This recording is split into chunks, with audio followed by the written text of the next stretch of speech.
नमस्कार शेतकरी बांधवांनो.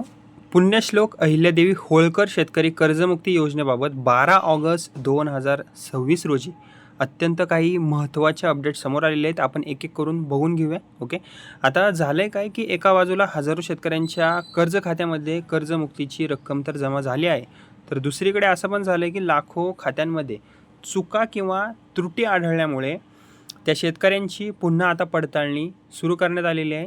आणि याशिवाय नियमित कर्जफेड करणाऱ्या शेतकऱ्यांसाठी 2 लाख रुपयांच्या प्रोत्साहनाची मागणी करत आंदोलनही सध्या करण्यात आलेले आहे. ओके, आता एक एक करून आपण संपूर्ण जी माहिती आहे ती एक एक करून समजून घेऊया.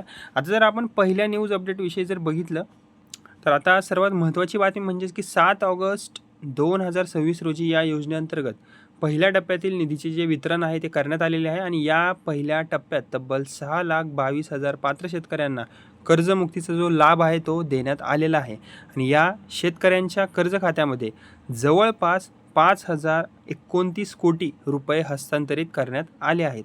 म्हणजेच किती? सुमारे 5,026 कोटी रुपयांचा जो निधी आहे तो शेतकरी मंडळींच्या कर्ज खात्यांमध्ये आता जमा करण्यात आलेला आहे आणि अजूनही होत आहे. त्यामुळे पहिल्या टप्प्यातील लाभार्थी शेतकऱ्यांसाठी मोठी दिलासादायक बातमी आहे. आणि शेतकरी मंडळींनो, तुम्हाला जर या अहिल्यादेवी पुण्यश्लोक अहिल्यादेवी होळकर शेतकरी कर्जमुक्ती योजनेचा लाभ मिळालेला असेल, ओके, आणि हा व्हिडिओ तुमच्यापर्यंत पोहोचलेला असेल तर ह्या व्हिडिओच्या खाली कमेंट करायला विसरू नका. आधी व्हिडिओला लाईक करा, त्यानंतर सबस्क्राईब करा आणि त्याच्यानंतर कमेंट करा. आणि काही प्रॉब्लेम असेल जर तुम्हाला याचा लाभ मिळालेला नसेल या योजनेचा, कर्जमुक्ती योजनेचा, तर तुम्ही सुद्धा कमेंट करू शकता आणि जिल्ह्याचं नाव लिहायला शेवटी विसरू नका. ओके, आता जर आपण नंतरची अपडेट बघितली तर आता ज्या लाभार्थी शेतकऱ्यांचे आधार प्रमाणीकरण पूर्ण झालेले होते त्यांच्या कर्ज खात्यांमध्ये कर्जमुक्तीची जी रक्कम आहे ती जमा करण्यात आलेली आहे. आणि या कर्जमुक्तीचा परिणाम म्हणून संबंधित शेतकऱ्यांची पात्र कर्ज खाती 0 म्हणजे 0 झालेली आहेत. ओके, म्हणजेच की कर्जमुक्तीच्या पहिल्या टप्प्यात पात्र ठरलेल्या आणि प्रक्रिया पूर्ण झालेल्या शेतकऱ्यांना मोठा दिलासा आता मिळालेला आहे. ओके, आता जर आपण नंतरच्या अपडेटकडे जर वळालो तर आता योजनेतील आणखीन एक महत्त्वाची एक अपडेट आहे ती म्हणजेच की आता कर्जमुक्तीचा लाभ मिळाल्यानंतर शेतकऱ्यांना पुढील खरीप हंगामासाठी पैशांची गरज असते. आणि ही जी बाब आहे ती लक्षात घेऊन मुख्यमंत्री देवेंद्र फडणवीस यांनी बँकांना महत्त्वाचे निर्देशसुद्धा दिलेले आहेत. कर्जमुक्तीचा लाभ मिळालेल्या शेतकऱ्यांना खरीप हंगामासाठी तातडीने नवीन पीक कर्ज उपलब्ध करून द्यावे असे निर्देश बँकांना आता देण्यामध्ये आलेत. ओके, त्यामुळे कर्जमुक्तीनंतर पुन्हा शेतीसाठी कर्ज मिळण्याचा जो मार्ग आहे तो संबंधित शेतकऱ्यांसाठी सुकर होण्याची शक्यता आहे. म्हणजेच की लवकरात लवकर तो जो मार्ग आहे तो मोकळा होण्याची जास्त शक्यता आहे. ओके, आता जर आपण नंतरची जर अपडेट बघितली तर आता पुणे जिल्ह्याची आपण थोडीशी आकडेवारी बघूया. ओके, आता पुणे जिल्ह्याची जर आपण आकडेवारी बघितली तर पुणे जिल्ह्यातील 38,970 शेतकऱ्यांना या योजनेअंतर्गत कर्जमुक्तीचा जो लाभ आहे तो देण्यात आलेला आहे. इथे तुम्ही रीड करू शकता. ओके, आता या शेतकऱ्यांसाठी तब्बल 345 कोटी 25 लाख रुपयांचा जो निधी आहे तो वितरित करण्यात आलेला आहे. आणि त्यामुळे पुणे जिल्ह्यातील हजारो शेतकऱ्यांनाही या कर्जमुक्तीचा जो थेट लाभ आहे तो सुद्धा आता मिळालेला आहे पुणेकरांना. आता पुण्यातील जेवढे पण शेतकरी आहेत त्यांना आता या पुण्यश्लोक अहिल्यादेवी होळकर शेतकरी कर्जमुक्ती योजनेचा सुद्धा लाभ मिळालेला आहे. आता जर आपण नंतरची एक अजून अपडेट बघितली तर ती म्हणजेच की आता 12 लाख खात्यांमध्ये त्रुटीसुद्धा आढळलेल्या आहेत. आता ही अत्यंत महत्त्वाची बातमी आहे. ओके, अनेक शेतकऱ्यांनी लक्षात ठेवण्यासारखी बातमी आहे. निधी वितरणाची प्रक्रिया सुरू असताना काही खात्यांमध्ये तांत्रिक अडचणी आणि त्रुटी आढळून आल्या आहेत. आत्तापर्यंत सुमारे 18 ते 19 लाख खात्यांची प्रक्रिया जी आहे ती करण्यात आलेली आहे. आणि यापैकी जवळपास 12 लाख खात्यांमध्ये काही ना काही त्रुटी आढळल्याची माहिती समोर आलेली आहे. आणि या त्रुटींमध्ये जर आपण बघितलं तर या त्रुटींमध्ये खास करून नावामध्ये विसंगती, दुहेरी नोंद आणि तांत्रिक बिघाड यांसारख्या समस्यांचा समावेश आहे. त्यामुळे अशा खात्यांना पुन्हा एकदा पडताळणीसाठी संबंधित बँकांकडे पाठवण्यात आलेले आहे. तर शेतकरी मंडळींनो, तुमची जर या त्रुटींमध्ये ओके नाव असेल म्हणजेच की तुमच्या नावामध्ये काही चूक असेल, ओके, दुहेरी नोंद असेल, परत परत नोंदी केल्या असतील किंवा तांत्रिक काही ग्लिच असेल तुमच्या ह्याच्यात, ओके, तर तुम्ही आत्ताच ते नीट करून घ्या तुम्ही बँकेमध्ये जाऊन. ओके, नंतर तुम्हाला प्रॉब्लेम यायला नाही पाहिजे.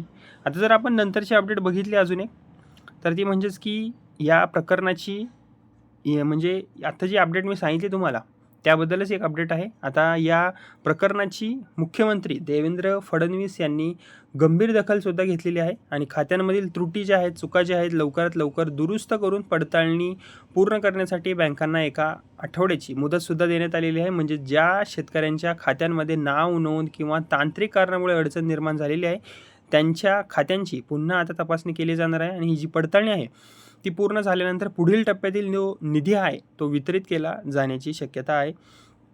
त्यामुळे ज्या शेतकऱ्यांची म्हणजेच की आता त्यामुळे ज्या शेतकऱ्यांना पहिल्या टप्प्यात पैसे मिळालेले नाही आहेत त्यांनी घाबरून न जाता आपल्या कर्ज खात्याची आणि कागदपत्रांची माहिती योग्य आहे का हे तुम्ही तपासून घ्या. ओके, ते अत्यंत महत्त्वाचं ठरणार आहे, जसं की मी तुम्हाला सांगितलं. ओके, त्यामुळे नंतर तुम्हाला कोणतीही अडचण निर्माण होणार नाही. आता आपण नंतरची जर महत्त्वाची न्यूज अपडेट बघितली याच विषयी, तर दरम्यान कर्जमाफी आणि शेतकऱ्यांच्या प्रोत्साहन अनुदानाच्या मुद्द्यावरून राज्यात आंदोलनही सुरू आहे. 10 ऑगस्ट 2026 रोजी अखिल भारतीय किसान सभेच्या नेतृत्वाखाली 23 जिल्ह्यांमध्ये जेल भरो आंदोलनसुद्धा करण्यात आलेले होते. बहुतांश शेतकरी मंडळींना माहीत असेल. आणि या आंदोलनामध्ये शेतकऱ्यांनी नियमित कर्जफेड करणाऱ्या शेतकऱ्यांसाठी सरकारकडे मोठी मागणीसुद्धा केलेली आहे. ओके, तसेच या आंदोलनातील प्रमुख मागणी जर बघितली आपण तर नियमित कर्जाची परतफेड करणाऱ्या शेतकरी मंडळींना 2 लाख रुपयांचे प्रोत्साहन अनुदान देण्यात यावे ही मागणी आहे पहिली. सरकारने यापूर्वी नियमित कर्जदार शेतकऱ्यांसाठी 50,000 रुपयांच्या प्रोत्साहनाची घोषणा केलेली होती. मात्र आता किसान सभेच्या मते 50,000 रुपये अपुरे आहेत. त्यामुळे ही रक्कम जी आहे ती वाढवून 2 लाख रुपये करण्यात यावी अशी मागणीसुद्धा करण्यात आलेली आहे. तसेच आता सर्वात महत्त्वाची पुढील जर घडामोड आपण बघितली तर आता येणारी घडामोड म्हणता येईल. ओके, आंदोलन म्हणता येईल महामुक्कामाचे. तर किसान सभेचे नेते डॉक्टर अजित नवले यांनी सरकारला आंदोलनाचा इशारासुद्धा दिलेला आहे. शेतकऱ्यांच्या मागण्या ज्या आहेत त्या मान्य करण्यात आल्या नाहीत तर 20 ऑगस्ट 2026 रोजी कृषी मंत्री दत्तात्रय भरणे यांच्या निवासस्थानापासून महामुक्काम आंदोलन सुरू करण्यात येईल असे सांगण्यात आलेले आहे. आणि हे जे आंदोलन आहे ते बेमुदत स्वरूपाचे असण्याचा इशारासुद्धा देण्यात आलेला आहे. त्यामुळे येत्या काही दिवसात कर्जमाफी आणि नियमित कर्जदारांच्या प्रोत्साहनाच्या मुद्द्यावर सरकार आणि शेतकरी संघटनांमध्ये संघर्ष आणखी वाढण्याची शक्यता आहे.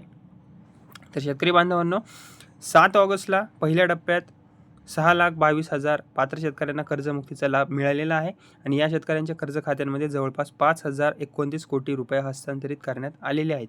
तसेच आधार प्रमाणीकरण पूर्ण झालेल्या लाभार्थ्यांची पात्र कर्ज खाती सुद्धा शून्य झालेली आहेत. म्हणजे ज्यांना लाभ मिळालेला आहे त्या शेतकऱ्यांना कर्जमुक्तीचा जो लाभ आहे तो मिळालेल्या शेतकऱ्यांना खरीप हंगामासाठी नवीन पीक कर्ज देण्याचे निर्देश बँकांना सुद्धा देण्यात आलेले आहेत.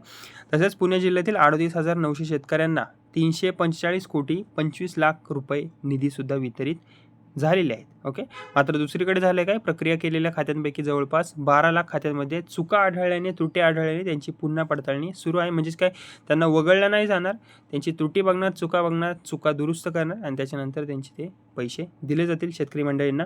आणि या त्रुटी दूर करण्यासाठी बँकांना 1 आठवड्याची मुदतसुद्धा देण्यात आलेली आहे. ओके, तसेच दुसरीकडे नियमित कर्ज फेड करणाऱ्या शेतकरी मंडळींना 2 लाख रुपयांचे प्रोत्साहन मिळावे या मागणीसाठी 23 जिल्ह्यांमध्ये जेल भरो आंदोलन करण्यात आलेले होते, जसे की मी तुम्हाला वरती सांगितलं. ओके, आणि मागण्या जर आहेत या मागण्या जर मान्य न झाल्यास 20 ऑगस्टला महामुक्काम आंदोलनाचा इशारासुद्धा देण्यात आलेला आहे. आता बघूया पुढे काय होतं आहे. ओके, या महामुक्काम आंदोलनाविषयी जर काही नवीन अपडेट आली तर मी नक्कीच तुम्हाला नवीन व्हिडिओ बनवून सांगेल. त्यामुळे आता पुढील टप्प्यात कोणत्या शेतकऱ्यांना कर्जमुक्तीचा लाभ मिळतो, 12 लाख खात्यांची पडताळणी नक्की कधी पूर्ण होते आणि पुढील निधी कधी वितरण सुरू होणार. ओके, याकडे राज्यातील लाखो शेतकऱ्यांचे लक्ष लागलेले आहे. तर मित्रमंडळींनो, शेतकरी मंडळींनो, जर हा व्हिडिओ तुम्हाला आवडला असेल तर कृपया करून ह्या व्हिडिओला आधी लाईक करा आणि माझं हे बडी नावाचं चॅनल आहे त्याला फ्रीमध्ये सबस्क्राईब करायला विसरू नका. धन्यवाद.